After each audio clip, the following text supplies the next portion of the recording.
ये आकाशवाणी गोरखपुर है। अब आप सोने निगम से क्षेत्रीय समाचार सुनिए। प्रधानमंत्री नरेंद्र मोदी ने कहा कि इस वर्ष का बजट निवेशकों और देश की जनता को हरित विकास की ओर बढ़ते हुए अपना भविष्य सुरक्षित करने के अनेक अवसर प्रदान करता है। उन्होंने कहा कि सरकार अर्थव्यवस्था के हरित विकास के लिए हर संभव सहायता देने को तैयार है। बजट के बाद हरित विकास पर वेबिनार को संबोधित करते हुए प्रधानमंत्री ने कहा कि सरकार द्वारा 2014 से प्रस्तुत किया जा रहा प्रत्येक बजट वर्तमान चुनौतियों के समाधान के लिए नए समय के सुधारों को आगे ले जा रहा है। हरित विकास और ऊर्जा परिवर्तन के लिए की गई पहलों का जिक्र करते हुए प्रधानमंत्री ने कहा कि अक्षय ऊर्जा का उत्पादन बढ़ाना, पेट्रोल डीजल जैसे जीवाश्म ईंधन के उपयोग को कम करना और गैस आधारित अर्थव्यवस्था की ओर बढ़ना देश की प्राथमिकताओं के 3 स्तंभ हैं। श्री मोदी ने कहा कि पीएम प्रणाम, गोबर्धन, वाहन स्क्रैपिंग नीति जैसी योजनाएं देश के भविष्य को आकार देने में प्रमुख भूमिका निभाएंगी। प्रधानमंत्री ने कहा कि भारत अक्षय ऊर्जा स्रोतों के मामले में जितनी अधिक नेतृत्व की भूमिका निभाएगा, दुनिया में उतना ही बदलाव ला सकता है। प्रधानमंत्री ने कहा कि भारत 2014 से दुनिया की प्रमुख अर्थव्यवस्थाओं में अपनी अक्षय ऊर्जा क्षमता को मजबूत करने वाला अग्रणी देश है। पर्यावरण संरक्षित विकास इस साल के केंद्रीय बजट की 7 शीर्ष प्राथमिकताओं में से एक है। इसका उद्देश्य देश में पर्यावरण संरक्षित औद्योगिक और आर्थिक परिवर्तन लाना तथा पर्यावरण अनुकूल कृषि एवं टिकाऊ ऊर्जा अपनाना है। राष्ट्रपति द्रौपदी मुर्मू ने आज नई दिल्ली में एक समारोह में 2019, 2020 और 2021 के लिए संगीत नाटक अकादमी फेलोशिप और पुरस्कार प्रदान किए। राष्ट्रपति ने इस अवसर पर कहा कि संगीत और कला भाषाओं तथा भौगोलिक सीमाओं से परे हैं। नमामि गंगे कार्यकारी समिति ने गंगा बेसिन में प्रदूषण कम करने और घाट विकास के लिए 1200 करोड़ रुपए से अधिक की 9 परियोजनाओं को मंजूरी दी है। इन परियोजनाओं में से 7 गंगा बेसिन में प्रदूषण को कम करने और 2 घाट विकास से संबंधित हैं।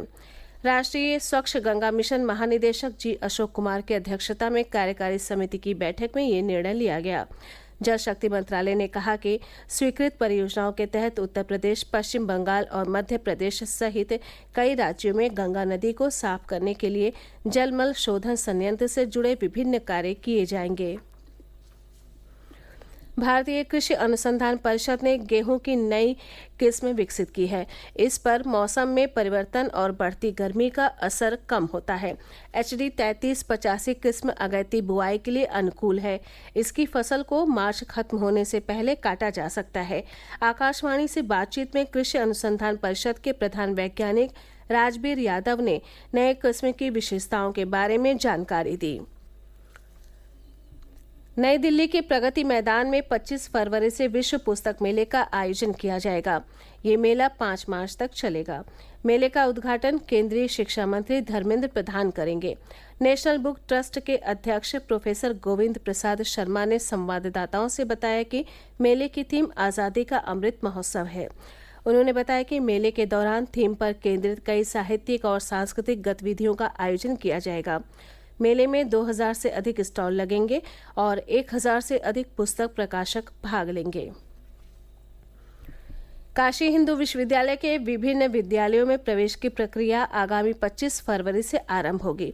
इस प्रक्रिया के तहत सेंट्रल हिंदू बॉयज एवं गर्ल्स स्कूल, श्री रणवीर संस्कृत विद्यालय और बरखचा स्थित दक्षिण परिसर के सेंट्रल हिंदू स्कूल की विभिन्न कक्षाओं में प्रवेश के लिए आवेदन फॉर्म 25 फरवरी से ही मिलने शुरू हो जाएंगे। फॉर्म जमा करने की अंतिम तिथि 30 मार्च है। वाराणसी के मंडलीय सभागार में कृषि निर्यात को बढ़ावा देने के लिए आज मंडल स्तरीय कृषि निर्यात कार्यशाला आयोजित हुई। कार्यशाला में विभिन्न उत्पादक समूहों द्वारा स्टॉल के माध्यम से विभिन्न प्रकार के फल एवं सब्जियों के उत्पाद और निर्यात संबंधी जानकारी दी गई। कार्यशाला का आयोजन कृषि विपणन एवं कृषि विदेश व्यापार विभाग ने किया। देवरिया के महाराजा अग्रसेन इंटर कॉलेज परिसर में आज मुख्यमंत्री सामूहिक विवाह योजना के तहत 278 जोड़ों का विवाह संपन्न कराया गया। इनमें से 273 जोड़ों का विवाह हिंदू रीति रिवाज से और 15 जोड़ों का विवाह मुस्लिम रीति से संपन्न हुआ। इस अवसर पर सांसद डॉक्टर रमापति राम त्रिपाठी ने कहा कि मुख्यमंत्री सामूहिक विवाह योजना से गरीबों के जीवन में खुशियां आ रही हैं।